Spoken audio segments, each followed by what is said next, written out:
প্রথমে অবশ্যই আমার মহান আল্লাহ, এরপর আপনাদের প্রতি কৃতজ্ঞতা প্রকাশ করছি, কারণ আপনারা আজকে পাশে ছিলেন দেখে খুবই আনন্দিত ছিলাম এবং আজকে অনেক অভিনেতা অভিনেত্রীরা ছিলেন অনেক গুণী, তো তাদের সাথে সিনেমা দেখতে পারা এটা অনেক ভাগ্যের একটা ব্যাপার। তাই আমি আপনাদের সকলের প্রতি অনেক কৃতজ্ঞতা প্রকাশ করছি এবং সকলকে অফিসার মুভিটি দেখার আগমন কি বলবো নিমন্ত্রণ দিচ্ছি, যে অবশ্যই দেখবেন হলে এসে। আশা করছি আপনাদের কাছে খুবই ভালো লাগবে এবং এটি একটি সামাজিক এবং পারিবারিক একটা ছবি, যেটি কিনা আপনি আপনার সন্তান থেকে শুরু করে বাবা মা দাদা দাদি সবার সাথে দেখতে পারবেন। সত্যি খুবই অসাধারণ ছিল, কারণ পাপার ওয়ালপেপারে কিন্তু আমার ছবি দেওয়া, এই ফোনে আরেকটা ফোন দিয়েছে ওইটাতেও আমার ছবি দেওয়া। অ্যান্ড আমি খুবই লাকি যে আমি এরকম একজন পাপা আমার ছেলে পেয়েছি, যে আমি আল্লাহর কাছে অনেক কৃতজ্ঞ যে আল্লাহ আমাকে কতটা ভালোবাসলে, আল্লাহ আমাকে এরকম একটা পরিবার দিয়েছে যার কারণে এতটা সাপোর্টিভ, এবং এরকম পাপা মাম থাকলে আমার মনে হয় না আলাদা করে কোনো বেস্ট ফ্রেন্ডের প্রয়োজন আছে। আমার পাপা মামি আমার বেস্ট ফ্রেন্ড। আচ্ছা, দুইজনকে খুঁজে পেয়েছি, কারণ দুইজন তো একই চরিত্র, একই মানুষ। কারণ আমি সরাসরি লাইফে পাপাকে যেরকম দেখেছি খুবই ন্যায় নীতিবান একজন মানুষ, তেমনই আমি পর্দা ঠিক সেই মানুষটিকেই দেখেছি। আসলে ওইটা শোনার পরে না আমার লিটারেলি আমার লাইক লাগছে, কারণ আপনারা অনেকেই জানেন, আমি জানি না সবাই জানেন কিনা, অনেকেই হয়তো বা জানেন যে আমার ইচ্ছা আছে আমি বড় হয়ে BCS দিয়ে পুলিশ অফিসার হতে চাই আমার পাপার মতো। এবং যেহেতু আমার হবি অ্যাক্টিং, সো আমার চাকরির পাশাপাশি আমি অ্যাক্টিং করতে চাই। যদিও আমি এখন SSC এক্সাম দিচ্ছি, আমার এখনও প্র্যাকটিক্যাল বাকি, কিন্তু ইনশাল্লাহ বড় হয়ে পুলিশ হতে চাই। পাপাকে তো 100তে কোটি দিব, প্রত্যেকেই তার বাবাকে 100তে কোটি দেয়, আমি আমার পাপাকে 100তে কোটি দিব। সো আর তার থেকেও বড় কথা হলো আলহামদুলিল্লাহ যে এখন পর্যন্ত একটি বাজে মন্তব্য আসেনি, এবং আমাদের আশা যে কোনো মুভিতেই না আসুক, শুধু আমাদের না প্রত্যেকটা মুভিতে যেন ভালো রিভিউ আসে, সেটাই আমার পক্ষ থেকে চাওয়া থাকবে সকলের প্রতি। যদি আপনাদের কোনো কিছু খারাপ লাগে আমাদেরকে জানাবেন, কিন্তু ওই যে থুতু মারা এগুলো একটু অ্যাভয়েড করে আমাদের উচিত, কারণ আমরা যেহেতু একটা দেশে বসবাস করি, খুব ইসলামিক একটা দেশে, এবং খুব সুন্দর করে আমরা চাই সকলে বন্ধুত্বের সাথে এগিয়ে যেতে, তাই আমাদের উচিত কাউকে ছোট না করা।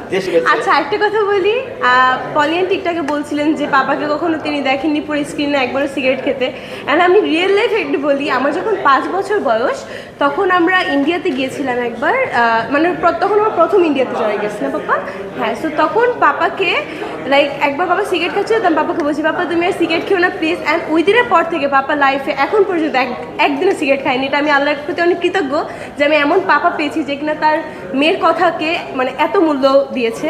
এবং আমার দাদি যখন আমার পাপা যখন অনেক ছোট, তখনই আমার দাদি বলে দিয়েছিলেন যে বাবা তুমি কিন্তু কখনো ওই যে মাদক মদ এগুলোতে যেন কখনো না যায়। এবং আমার পাপা আমার দাদিকে কতটা এটা আপনারা সকলেই জানেন, পাপা কিন্তু লাইফে কখনো মদও খায়নি আলহামদুলিল্লাহ। হ্যাঁ, এটা আমার অনেক অনেক আল্লাহর প্রতি কৃতজ্ঞ, কারণ আমার আল্লাহ চেয়েছে দেখি আমার পাপা আলহামদুলিল্লাহ আমার কথাকে এত মূল্য দিয়েছে। থ্যাংক ইউ পাপা। বিভিন্ন প্রোডাকশন থেকে কিন্তু কাজের অফার এসেছে, কিন্তু আমি এখন পর্যন্ত করিনি, কারণ আমার ইচ্ছা হলো নিজেদের প্রোডাকশন থেকে কাজ করার, কারণ এখনও যেহেতু আমি এতটা বড় হইনি, যে আমি এতটা যোগ্যতা অর্জন করিনি বলে আমার কাছে মনে হয়, তাই আমি অন্য প্রোডাকশন থেকে কাজ করছি না আপাতত। আমি আমার নিজের প্রোডাকশন থেকে করছি, আমার মামনির প্রোডাকশন থেকে। সো আলহামদুলিল্লাহ অনেক ভালো অনুভূতি যে কিশোরীতে তারা আমাকে যোগ্য মনে করেছে, দেখে নিয়েছে, এবং আমি জানি না আমি কতটা ভালো করতে পেরেছি। আশা করছি আপনাদের সকলের কাছে খুবই ভালো লাগবে মুভিটি, এবং আমি আশা রাখতে পারি যে আপনারা যখন আমার মুভি রিলিজ হবে প্লিজ আপনারা সবসময় আমার পাশেই থাকবেন। কোটি ভালোবাসা। আমি আসলে এ ব্যাপারে জানি না এখন পর্যন্ত, পাপা মামি জানে, কারণ পাপা মাম ডিল করেছে। সো আমি এ ব্যাপারে জানি না এবং আমি জানতেও চাই না। আমি তাদের কাছ থেকে ভালোবাসা পেয়েছি, এটি আমার জন্য অনেক বড় পাওয়া।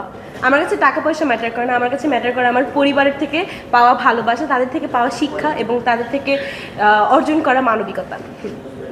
পাপার কোনো অভিনয় কখনো খারাপ লাগেনি, কারণ আমার পাপা সবসময় খুব সুন্দরভাবে জিনিসটাকে প্রেজেন্ট করতে পারে এবং জানে, এবং আমি খুবই ভাগ্যবান যে এরকম পাপা পেয়েছি আমি, যে কিনা আমার প্রত্যেকটা কথাকে এতটা মূল্য দেয়, এবং পাপাকে বকা দিতে প্রশ্ন ওঠে না, কারণ আমার ছেলে ভুলই করে না, আমি বকা কেন দিব। অবশ্যই আমি তার মা এবং এটা আমার ছেলে। আমি কখনোই এমন মা হতে চাই না যে কিনা তাদের সন্তানকে বকা দিবে। আমি এমন মা হতে চাই যে আমার ছেলে, আমি জানি কখনোই ভুল করবে না, যদি কখনো করেও আমি অবশ্যই এভাবে বলবো যে যেভাবে পাপা আমাকে ছোটবেলা থেকে বড় করেছে যে মা এই কাজটা করা যাবে না, এই কাজটা করলে তোমার জীবনে খারাপ হতে পারে, তাই মা তুমি আমার মা, এই কাজটা করা যাবে না, তুমি আমাকে ভালোবাসো।